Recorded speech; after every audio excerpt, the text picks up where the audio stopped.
Hello, and welcome to this HelloID product video. Today, we would like to go over the workflow management functionality. We will start with a PowerPoint overview and then demo the software. Let's get started. There are two main topics today, the different workflow types and how to configure them. There are three workflow types, any, all, or sequential. Let's begin with the any type. For example, you have an end user who wants to use Photoshop. Via the HelloID portal, he can request access to the application. In this example with the any type, the manager or product owner or somebody from the IT department can approve the request. Only one of them needs to grant access for the user to begin using the Photoshop application. This is the first workflow type, any. Now for every workflow type, we have different options. So, also for the workflow types any, all, or sequential. The first option would be an email message to the approver. The approver can grant the request directly from the email without going to the HelloID portal first. So the approver does not have to use the HelloID portal and can approve or deny straight from the email. Another option is to turn on the reminder option. If the approver does not respond, then a reminder is sent. You can configure how quick and how often the reminder will be sent. There is also the auto-approve, auto-deny option. So if no approver responds within a time frame, the request can be automatically approved or denied. This way, the end user will not go on waiting for an approval forever. The last option is delegation. Here, an approver can delegate his approval responsibilities to someone else. For example, a manager can have their assistant approve requests if the delegation option is set up to give the assistant this authority. The next workflow type is all. This means that all of the approvers must grant access for the end user to use an application, not just one. We will use the same example as before. The end user requests access to Photoshop, and the request is sent to the manager, product owner, and the IT department.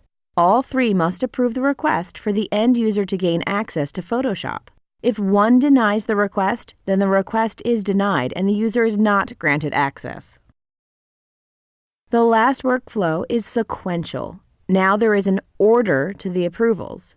Same example, but now the manager needs to approve the request before a notification of the request is sent to the product owner.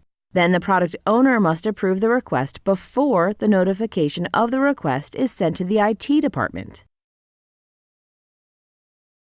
If any one of the approvers denies the request, then the request is denied and the end user will not be able to access Photoshop. Let's take a look at how we configure and maintain the workflows. Both can be very time-consuming. Organizations are constantly changing, new managers, new departments, new people, and you do not want to constantly update all of these changes and workflows. This is true for the people responsible for doing the approvals as well as the relationship between the requester and the approvers. For example, we need to maintain this relationship between the end user and the manager. This can be hard-coded in HelloID, but it is a lot better to retrieve the information from another system where it is already being maintained. Let's use an HR system. If the HR system is updated, then HelloID automatically retrieves that update and updates the workflow. So if the manager is changed for a department in the HR system, HelloID is automatically updated with zero configuration effort. This can be the same for the product owner. The information about who owns a product can be maintained in the Active Directory, and as long as this information has been properly managed, then HelloID will again retrieve it automatically and integrate it into the workflow. You will not have to do any maintenance on the workflow. Set and forget. It will be the same for this approver set, the IT department. This is a group. It could be a HelloID group, but it could also be linked to an Active Directory group. So this Active Directory group is mostly already available with all the IT system admins in that group, so you can then automatically connect this approval to this group. Now let's take a look at the advanced options, the filters. Here we can set a dynamic filter. So during the execution of a workflow, the filter is being executed, and now we can have the workflow automatically retrieve any information from the HR system. So retrieve all approvers that have sysadmin as their job title. The job title could also be set in the Active Directory, and again, the workflow would automatically retrieve this information. We could use this for any other system. For example, the help desk system. So the help desk system maintains who is part of the group sysadmins. The best part about these HelloID workflows is the zero maintenance aspect.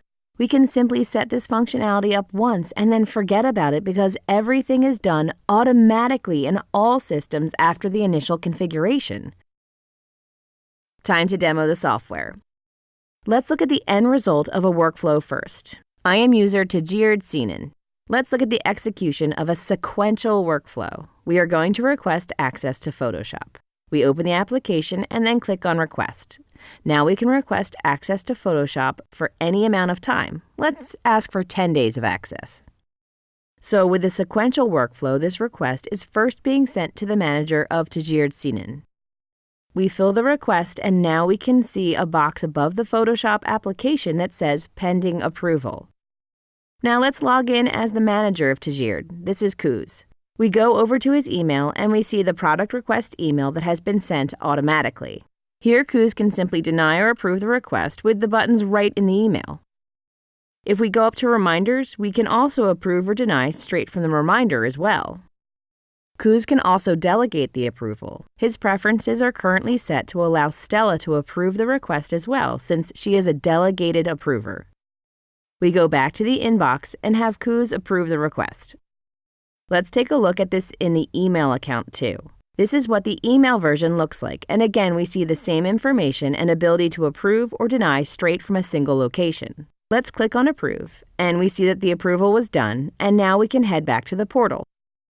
Here is the confirmation of the approval for Tajir Sinan by Kuz Bartman for the use of Photoshop. Kuz can also add a comment. Let's put, "This is okay for 5 days." And now adjust the length of time that Tajir can use Photoshop. Click Save, and now the request moves on to the next person in the sequential chain, who is Walter Damon.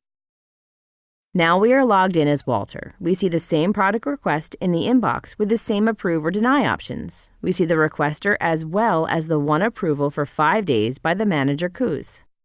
Now Walter is the final person in the approval cycle, so we click on Approve and add a note. And now Tajir has instant access to Photoshop for the 5 days we were approved to use it. The request will now change from pending to completed. If we click Completed, we can see the whole trail of events of the workflow on a single page from the request through all of the approvals. Let's take a look at how this was configured. We are now logged in as admin in the HelloID portal. We go to Self-Service and down to Products. Now we go to the Photoshop product and click on Edit.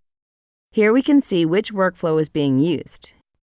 If we click on Approval Workflow, we can see the many different options available for configuration. If you want to configure your workflow, simply go back to the menu on the left and click on Approval Workflows. Here is the one being used in Photoshop. Now, if we click on General, we can see the configuration options or how the workflow should behave. Here are the 3 workflow types we showed you in the presentation. Any user must approve, all users must approve, or all users must approve in sequence. If we switch this to sequential, then the order of specified approvers must be followed to get access. We can change the sequence simply by using drag and drop. Here is the reminder option. And down here, you can enforce this option with an auto approve or deny if one of the approvers does not respond. Here you can see the dynamic filter we explained earlier. If we click on the filter, we can easily change the scope of the filter. Now, we have changed it so that only people in the ICT department can give approval. Now, if we hover on the group, we can see that the filter has changed and that it has been dynamically resolved. And that after the manager and resource owner have given their approval, one of the people below will need to give their approval for the end user to gain access to the product. It is easy to change the approvers. We can simply delete this manager and then add a manager group in at the end of the sequence. We just start typing and the pop-up will list the options we can choose from. We can then switch this to be the first step instead of the last. Thank you for watching and have a very nice day.